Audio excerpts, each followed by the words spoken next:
Hey y'all, good Sunday evening to you here in dry August.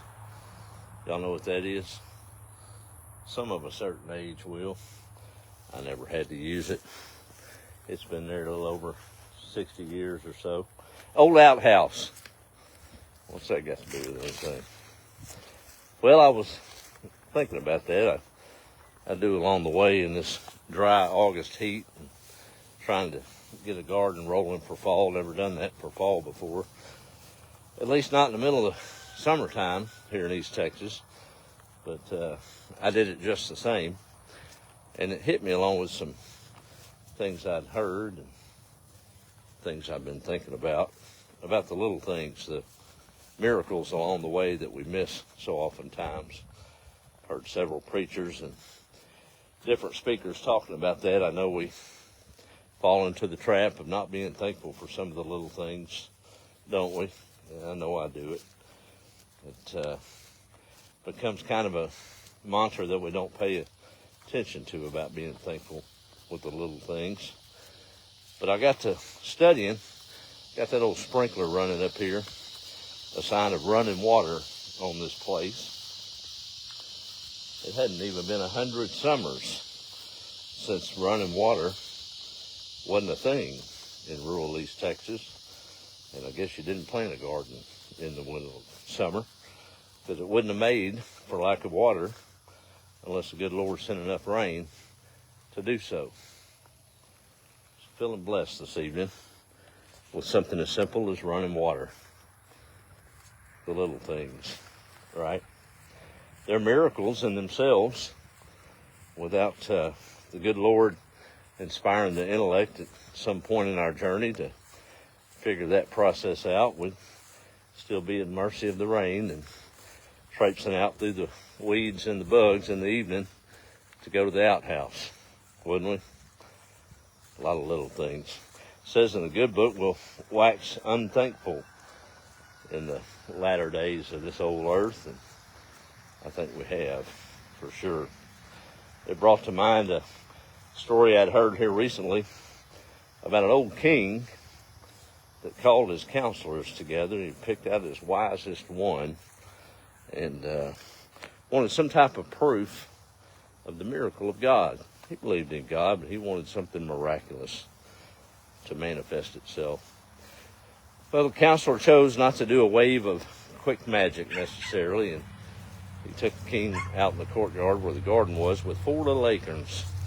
Told the king to plant them there in the rich soil. The king did so with great joy. After he'd planted them and patted the acorns back down into the soil, he fell into a deep, miraculous, almost supernatural sleep. Lasted 80 years. When he awoke, he noticed that there was 4 majestic oaks towering there in the courtyard, and he exclaimed, "What a miracle! It feels like I've only been asleep for a few seconds. How long have I been asleep?" Well, the wise counselor had stayed by his side, and he said, "King, you've been asleep for 80 years. The king was crestfallen, his face soured. Then he noticed he had aged. His beard had turned to white, wrinkles on his hands, his face. His royal robe was tattered from 80 years of neglect and sleep. He was sad, but he said, "Well, I see now that it really wasn't a miracle after all." The counselor smiled and said, "Oh no, mighty king, you've missed it. Whether it's in a second or a lifetime of decades, it's a miracle just the same. Because, see, the miracle isn't in the timing, it's in the happening itself." So some of you walk through life and expect a miracle in things, and sometimes we're blessed to see them in short order, but sometimes it may take a lifetime. Kind of like that old water. Centuries before, they didn't know what it was like to turn on that tap in that old house and have good, clean water coming out of it. Even at its worst, it was better than then, right? Brings to mind, I've kind of been on a tear have to hold some thoughts to myself. I'm not anti-progress. It's not that. I think tools are a good thing, especially in the realm of labor and easing our workload sometimes. I'm afraid sometimes it's given us too much leisure. Big case of it is AI, and I know we all get on the bandwagon about it, but when you go to fooling with relieving the power of the mind, that's a whole other thing than labor, at least if you ask me. I think what gets me kind of my shackles up sometimes is seeing all these folks of a certain age, maybe in high school or whatever, and on Facebook you see their profile picture with the big AI filter on it. They ain't never looked like that in their whole life. My goodness. You're perfect enough in God's eyes. You don't need to deceive with a bunch of filters. I can get on a soapbox about that, but I won't. I do kind of get a little melancholy when I see folks that use AI for all of a sudden they're a songwriter. And every post they've got a new song that AI wrote for them. And I guess it's because I've been close to a few real deal songwriters that have done it from the heart and the emotion of it. Just always something missing there. And I'm afraid some progress isn't the best. I've heard a kind of a lighthearted story about a lady along that line. She had been pretty faithful to church and all, and she was in her mid-50s and got sick. Went to the doctor, and he checked things out, and he came back with the bad news that she was eat up with cancer and only had a couple of weeks to live. Well, of course, that knocked her down. She went home and prayed and sought the face of the Lord, and miraculously he came to her and he said, you know what, you've been a faithful servant. I'm going to heal this cancer. You've got another 20 years to live. And she could hardly believe it. She was ecstatic, and as soon as she could, she was there the next morning. The doctor opened the office and told him what had happened. He said, well, let's check it out and see what we got. So sure enough, all the cancer was gone. She was completely healed. They both were happy and jubilant.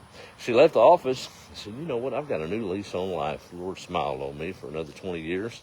I think I'm going to get some things done. So she visited with the plastic surgeon there in town and got fixed up with a facelift and new lips and all the tummy tucks and dyed her hair, fixed all kind of stuff. Couldn't even hardly tell that she was 55. She walked out of that office jubilant that she had a new lease on life.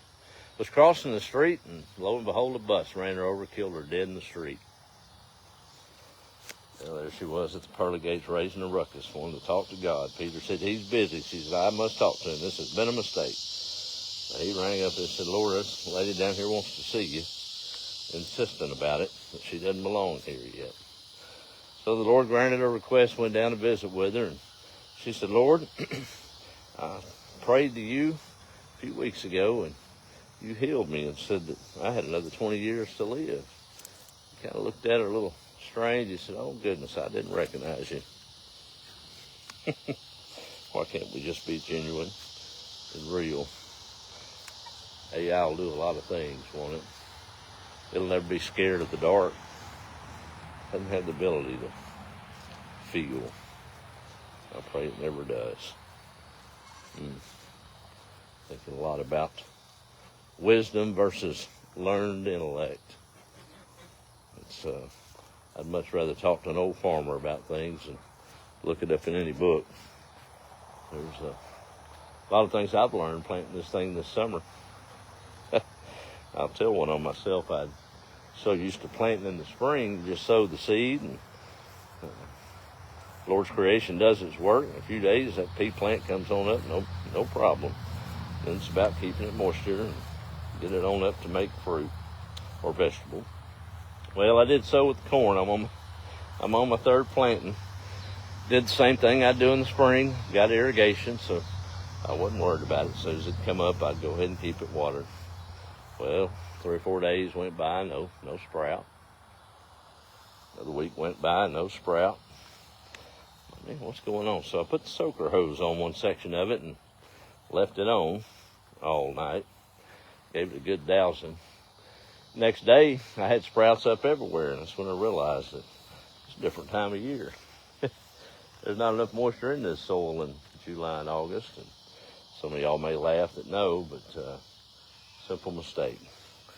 But got that corrected, and corn stands up, and we're rolling along. So maybe we'll have some October corn this year. We don't get a frost till late November, so we should be fine on making zipper green peas and some corn. Figure them kiddos might like planting that corn stalks here in a few months when they make and die out. Well, we've got a passel of cats around here. I don't mind that they're all outside, but they're not doing good at these snakes. He's out here. I don't know if she's out here or not. We've got some new additions to the place. I've got some turkeys, and we've got a goose. I started with 4 Sebastopol geese, and I guess I got them in March. They was pretty big. The Lord smacked me down with a spiritual lesson on that one. I've raised chickens all along, hatched them here, brooded them out, never had any trouble. Have a snake or 2 come along the way, but never lost a baby chicken over a snake. Well, these geese were fairly big when I got them, 3 times as big as a little baby chicken that I had out there in a segregated area. So I threw them out there with the chickens. They were doing fine, come home, and 2 were missing. Couldn't figure it out. Francisco came over, and it was about this time of day. He looked up in the rafters. There's a big old chicken snake with a swollen belly. Swallowed that goose. Well, it shattered my security because I didn't think it'd eat one that big. I've learned since that it would. It strangled the other one, couldn't get it down. But I got studying on that. That little coop back there is wired up and closed so the goats and the big chickens can't get in there. And they do all right. And I couldn't figure out why that snake didn't go for them little bitty chickens. That made a quicker meal and probably been a little easier to swallow. But he went for the geese. One he couldn't get down, strangled it. The other one he did, died. How many times is that us? And I thought about it. Those chickens, they're pretty wary little critters. They sense something new in that coop, doesn't look right. They stay as far away from it as they can. But that old goose, a little different. He's curious. He don't want to die. He didn't anticipate that, didn't anticipate any trouble. He just knew there was something new in the coop, so went over there to check it out. Before it knew it, got snatched up and killed. I think that's how it is with temptation in our life. I thought about that, seen it.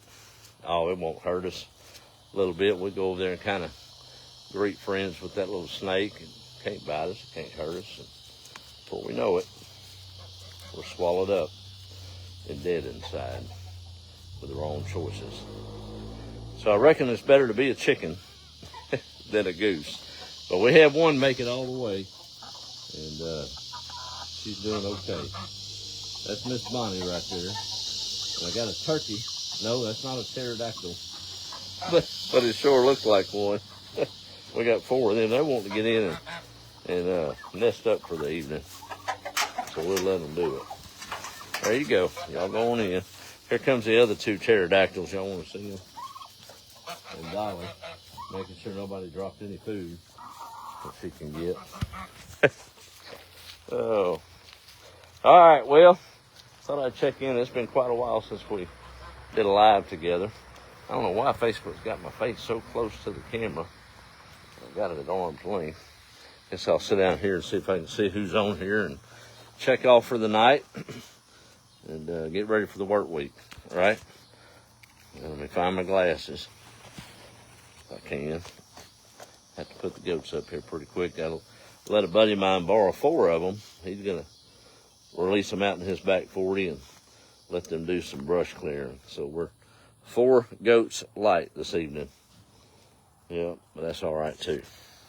Let me see what we got here on comments. Y'all check off where you're from, and I'll try to see what we got going on. We may not have any this evening. Let's see. There we go. There's George. Hey, good to see you checking in, buddy. Oh, Miss Vivian Howe, old co-worker. So coworker from another time, not that she's old. Get that corrected. Love you too, man. Hope y'all are doing well. I think we're still living on Lake Livingston. Pretty country out there. Well, I'll let y'all go. Sound off where you're at. It's always cool to see all across the country and world where folks are watching this whole farm. And we got another hot week ahead. That's okay. We'll be thankful for the little miracles this week, right? Y'all be the light. Talk to you soon.